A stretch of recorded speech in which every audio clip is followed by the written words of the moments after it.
Welcome to Industrial Networking Basics, a series of progressive network design considerations and concepts, a must-have of networking basics and not so basics, best practices, useful industry networking trends that every automation professional should be aware of.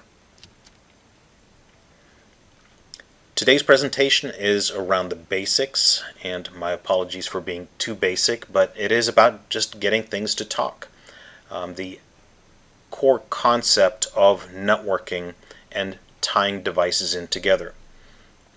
Subsequent presentations are going to be around copper, fiber, and wireless communication, some of the pitfalls around each one, the various topologies that are out there, media redundancy. We're going to talk about DLR, MRP, and some of the proprietary technologies that are out there and what to avoid.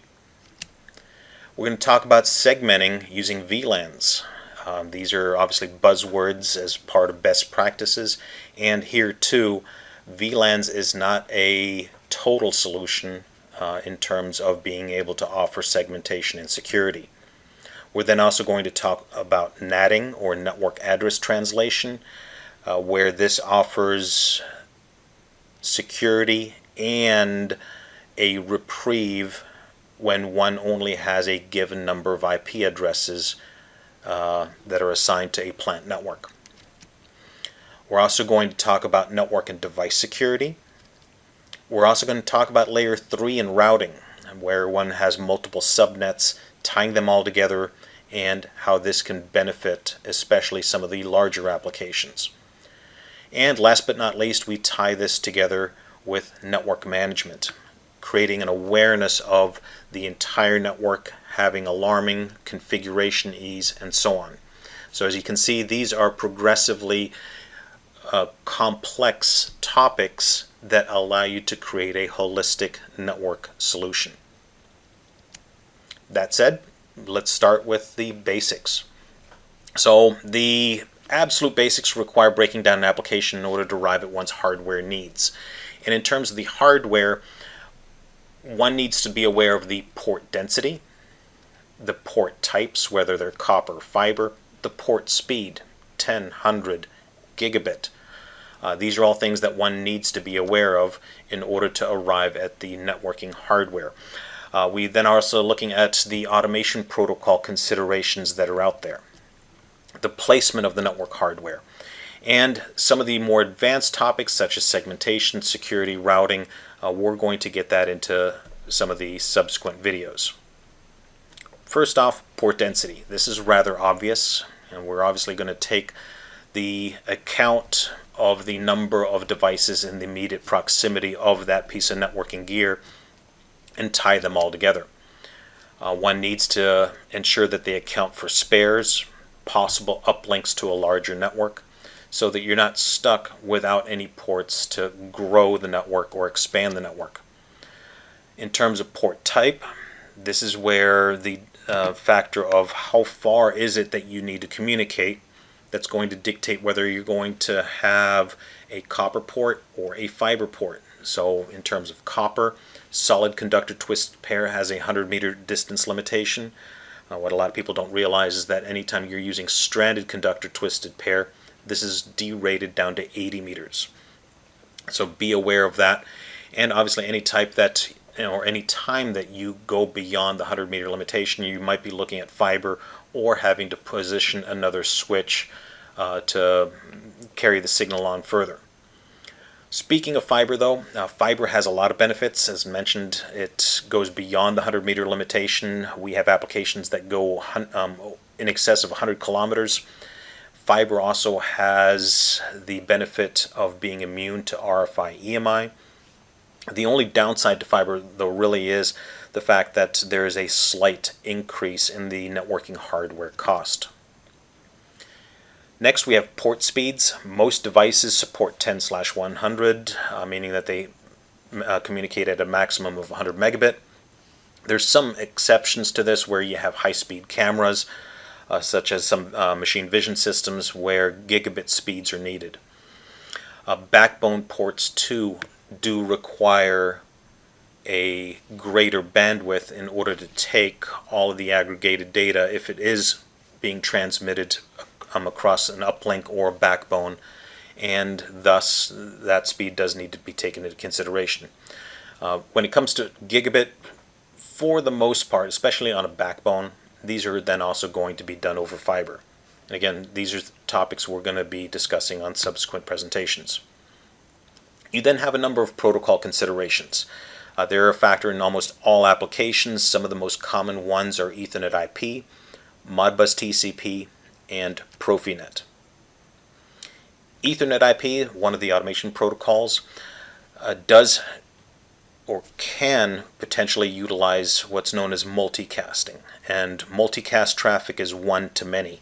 Multicast traffic, if not filtered, will be treated as broadcast traffic and can propagate throughout the network.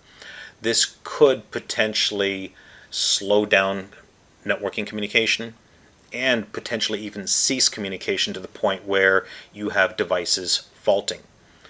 We're going to talk about that topic a little bit later on in one of the subsequent presentations. Another protocol is SIP-Sync. This uses IEEE 1588 for event sequencing and motion control timing. It's rather remarkable that it can do it within 100 nanoseconds. So this is also known as Precision Time Protocol. There are then some additional high-speed Ethernet-based protocols such as Profinet IRT as well as EtherCAT that require proprietary networking hardware from the vendors that are driving these standards. Media redundancy. This is often dictated by the requirement for network availability. Usually, the larger the network, the more spread out the network, the more likely you're going to have a need for network redundancy or media redundancy. There are several redundancy protocols. Pick whichever is best for your needs and for your application, and we are going to have a dedicated presentation on just this subject. Then we have the placement of networking hardware. This is often dictated by the cable lengths to the other devices, so obviously we want to have devices as close as possible. Keep in mind the 100-meter distance limitation. Then there's also the issue of where to mount. There are networking hardware devices for DIN rail, 19-inch rack mount devices. Most people think that a 19-inch rack mount device is usually an IT device. There are rack mount switches, both layer 2, layer 3, with fiber, without fiber, that will operate in temperature extremes up to 85 C down to minus 40 without fans. So long gone is the concept that 19-inch rack mount means IT. This is definitely no longer the norm. We then also have IP67 devices. These can be mounted directly onto the machine. They're very vibration tolerant. And obviously, with all of this, keep in mind how close is power.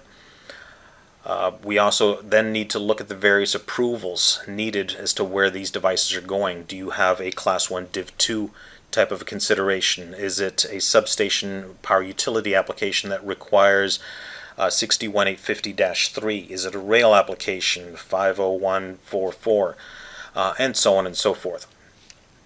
We then also have ambient temperatures. Is the environment 0 to 60? Do you need temperatures that go beyond that? And again, power availability, AC, DC, what is the preferred means of powering that piece of networking gear?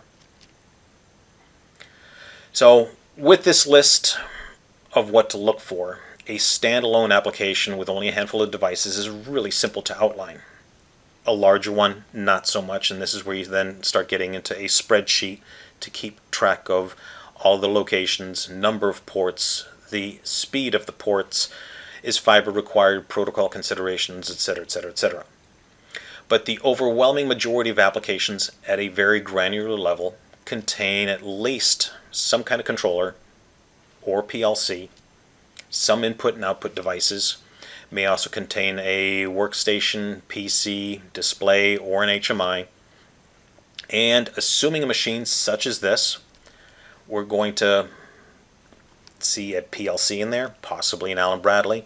some I/O from Lumberg, HMI, a robot, 2 drives, a scale, and just for good measure, machine vision system for doing some quality control. So assuming a standalone machine such as this, breaking all that down, we know that there are 8 devices in total, all support Ethernet, all have a maximum speed of 100 megabit, and that some, if not all, of the devices use Ethernet IP protocol for their operation. So as a standalone machine, one would just need a unmanaged switch in order to tie all these devices together. So as an absolute minimum, this would be a viable solution for a standalone machine. So an unmanaged switch will do everything that's needed. Now, it'll offer all the plug and play, but that really is about it. When connected to a larger network or to other machines, it cannot manage multicast traffic. It does not do something called quality of service or prioritize a protocol or a port's communication over another.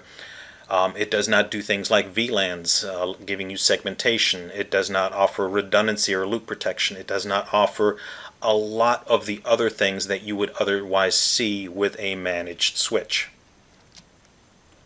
So why use an unmanaged switch? Well, an unmanaged switch really is a really good solution for standalone applications that are non-critical, non-communication intensive, and are cost sensitive.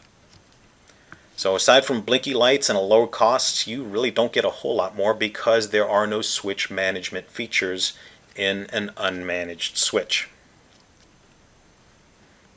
So that said, standalone, for network design considerations or concerns, there really aren't any.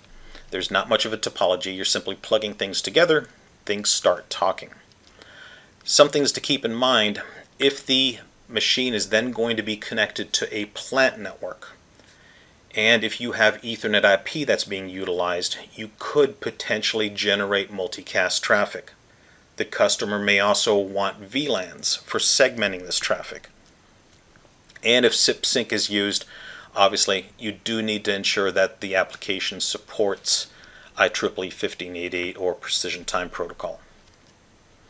And this application can be translated into virtually any standalone application in virtually any industry where the devices are in close proximity. So a standalone application is always the easiest to network. How do you incorporate this into a plant network?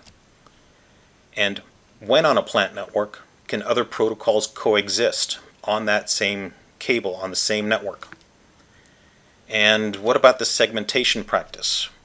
And how does one make sure that everything is secure? And how does one get alerts? And this is where we get into the other topics in the next iteration of this presentation series. So that said, I appreciate your time. Thank you very much. Thanks for watching, and do join us in the next video of the Progressive Network Design Consideration series to learn more. Thank you.